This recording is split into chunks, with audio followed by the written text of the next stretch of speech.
Good afternoon. Welcome back to the opening day of competition for the Corona Open J-Bay, an exciting stop of the World Surf League Championship Tour.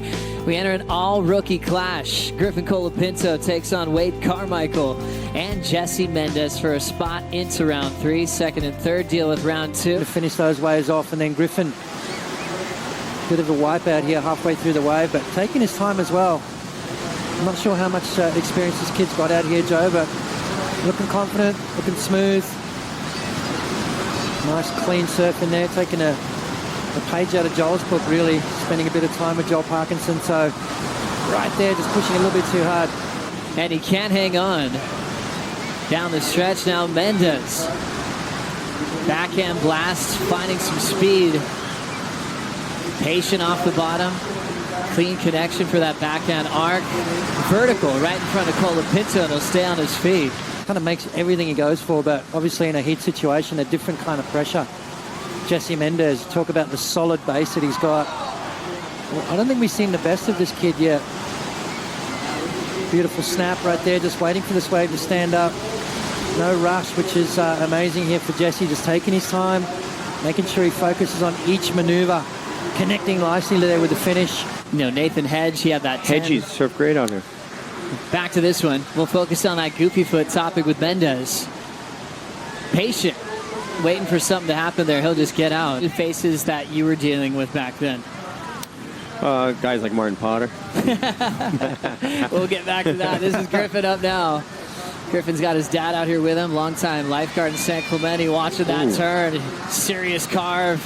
Nice and hollow. Colapinto reads it beautifully.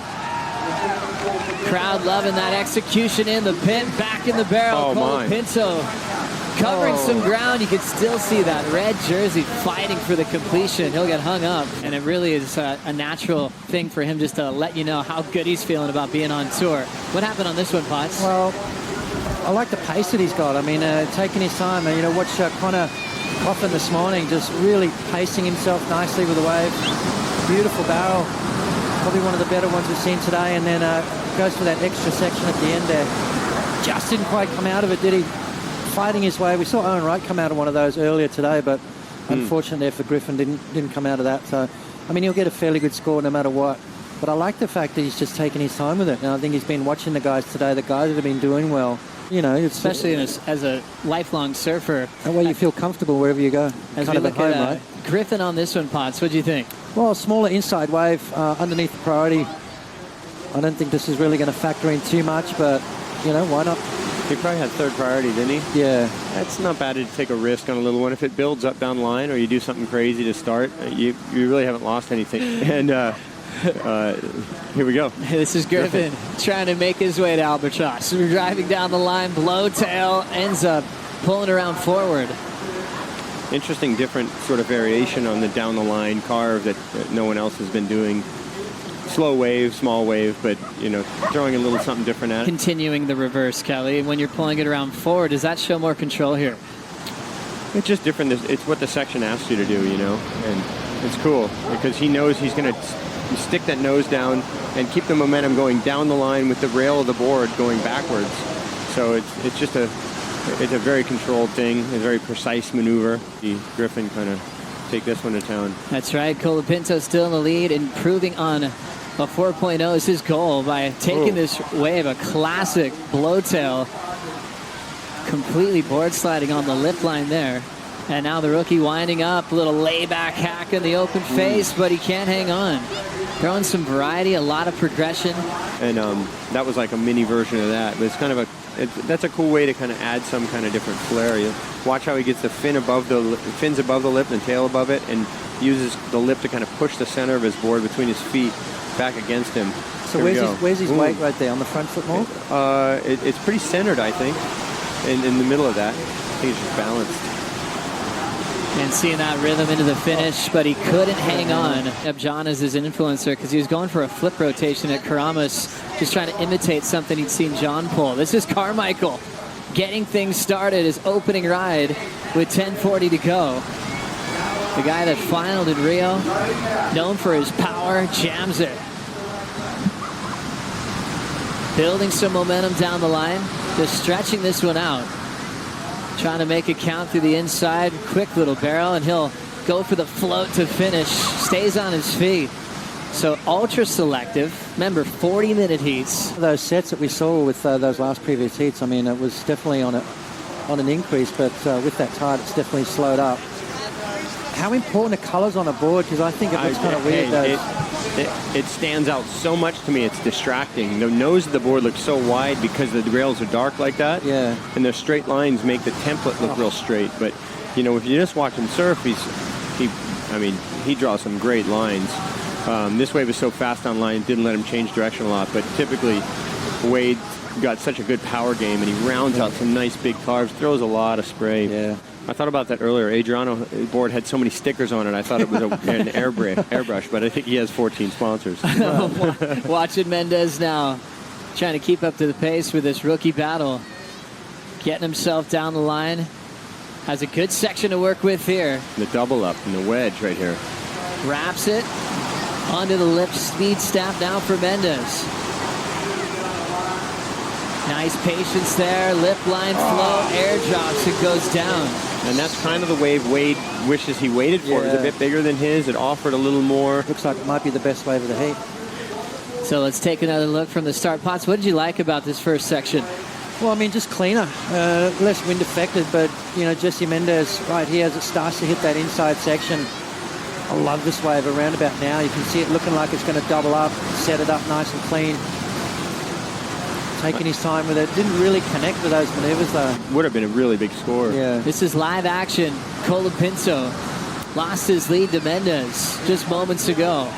Fighting for it back. Couple of clean top turns. Big windup off the bottom. Classic top turn carve right into the pit. Colapinto getting stuck right on the foam ball, which would have been one of the classic combos of C&J Bay, coming off the top with that carve right into the pit. Kind of younger guard coming on tour. For sure, yeah. Let's go through this replay here for Griffin real quick. This first turn was really nice, rounded out, kept his speed down the line, kind of nothing big there, but he got the speed going. And look at this right here. That was the turn I was thinking about. He just rounds that thing out, and if he just made this barrel, see, that's what's so tricky for a backhander, because that to be able to get in there and then to pump high again and go over that is almost impossible when you're grabbing your rail. Yeah, that's why I feel like he's not a rookie, because he's so patient and he's really methodical when it comes to picking the right waves and surfing them the right way, maximizing what's there but not over surfing the wave, falling and getting in the lead. And also a crucial lead change. Carmichael, remember, waited a half an hour, got a 6-4 to start. Riding that JR model, he's got more volume in this board for Jeffreys Bay. Front side wrap, down with the lip to hit, set up turn to get down the line. Throwing some water. Great timing for Carmichael, and then steps on it hard off the top. Throws a ton of spray, this guy. He's so powerful. Kind of caught searching at the end there. Yeah, misread that. But I agree with. But it was funny that you brought that up before, Potts, because it was so distracting when he first stood up on the first wave. I was worried about the knees and feet. Carmichael here, Potts, just needing a 3.93. Yeah, again, just started well, but then just kind of finished weird. It didn't really have that dynamic finish that he was looking for. And kind of missed that. Yeah, not those big turns that we used to see, and really cutting him short. That was better. And then kind of missed that section. And then that was kind of strange right there too. So changes what the shape of the board probably is in your mind. In your mind, yeah. It's amazing what the color can do, what an outline can do to a board as we look at Mendes getting going down the line. Griffin just got his lead back, so Mendes snaps it hard in the pocket. Clean connection again, similar maneuver. Sticking to those vertical re-entries. And now winding up down the line for another clean backside snap. Towards the tail end of the ride, he'll fit him. It's going to be close. Enough, look at that. Got him in the lead. And also Jesse Mendes just quietly working hard. Did a lot of similar turns. Is he going to get cruel on the score for not throwing variety here, Potts? Well, I mean, if every turn's dynamic, and it's the same, well, you're throwing in big turns, they've got to score it. I mean, it's really hard to mix it up on your backhand out here at Jeffreys Bay, and I think maybe that is another contributing factor why it's so difficult to be successful out here. I thought he was going to try and stuck. I thought he was going to try and pull in that barrel in that end section. That would have given him the score. I think it's going to be probably just under from what it looks like. as Colapinto winds up. Clean carve. Nice, fun-looking open face. Super smooth. He's got the speed for the end section. Tacks it off the top, and he'll get the completion there. Griffin's caught so many waves in this heat, but he's sort of doubled their wave counts. So starting with Griffin's wave, any feeling that he's going to come close to improving the 5 count? I'll have to watch it again. I wasn't thinking about score. I felt not, because he didn't finish it great. I felt like he kind of... That was all right. He got a little stuck off the bottom there. He's just chasing here. And I thought he was going to go to the air. Weight of the guy, but also the size of the board and the mass of the board. Yeah. Here we go. Final minute. Carmichael into the lead in 10 minutes of surfing. Good wave. Speed turn, bottom drops out, pulls in, super deep, tries to force the exit. Further down the line is Griffin Colapinto. Left chasing a 5.43. It's coming down to this wave. Using a lot of the open face, deep out on the bottom. Classic carving. Has an easy pace for the big windup. Snaps it down the line. Off the bottom, jams the finish. Completion for Colapinto. All Wade really needed to do was just get to Griffin on that wave. Just get to him and keep him off it. It's kind of in that ballpark of what he's been getting. Yeah, this is going to better it. I think he's getting it for sure right here. Watch how big this wave is. Nice, big, rounded out turn all the way around there. Who's out in the way right there? Get out of the way. That was Wade. No, Wade fell on that wave. Yeah, that was him paddling back out. No, Wade was on that wave on out that the back. same wave? Yeah, he's on the wave So who was before. that paddling out? That was in the next team. Oh, wow. Michael couldn't catch up to him. A 6.83. Colapinto takes the lead off Carmichael in the dying seconds of the heat. He'll move straight into round 3 action, and Wade and Jesse will be reseeded in the second round.